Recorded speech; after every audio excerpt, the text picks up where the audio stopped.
శద్రకు మేషకు అబేద్నెగోలను పిలిచారు. రాజుగారు ప్రతిమ చేశారు, ఈ ప్రతిమకు అందరూ నమస్కారం చేయాలి. నోరు మూయండి, మేము చెయ్యం. దేవుడికి తప్ప మేము ఎవరికి నమస్కారం చెయ్యం. చూడండి బాబు, ఇలాగే మీరు మంకు పట్టు పట్టారనుకోండి, తీసుకెళ్ళి మిమ్మల్ని అగ్నిగుండంలో వేస్తారు. వేస్తే వేయనివ్వండి. దేవుడు వచ్చేసి వెళ్ళండి అయినా, వాడు అగ్నిలో వేస్తే మీరు వెళ్ళండి, దూకండి, నేను ఉన్నాను కదా, మీకు ఏం ప్రాబ్లం అవ్వకుండా చూస్తానని ముందు చెప్పాడా? అలా దేవుడు చెప్పాడు అనుకోండి, దూకనాయన దూకు, నేను ఉన్నాను కదా అంటే ఎవడైనా దూకుతాడండి. ఇవేవి చెప్పడు.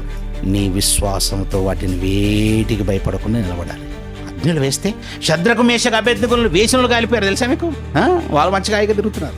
దానియేలు సింహపు బోన్లో విసిరేస్తే దానియేలు వెళ్ళినాయనా వెళ్ళు, అవి ముసలి సింహాలనైనా, అవేం అనవులైనా, ఆ సింహాలకు అసలు నోట్లో పల్లె లేవు అన్నాడా? లేదండి. అవి ఎలాంటి సింహాలు తెలుసా? మధ్యలోనే దూకి మరి క్యాచ్ చేసి ఎముకలను కూడా పిప్పి చేసే రకం అవి. అలాంటివి కూడా దానిలో వచ్చేస్తే సైలెంట్గా ఉన్నాయి. ఎలా జరుగుతుంది అసలు? ఎంత వండర్ఫుల్గా ఉంది. దేవుని నమ్మటం అంటే ప్రతి దానికి ధైర్యంగా నిలబడటం రావాలి.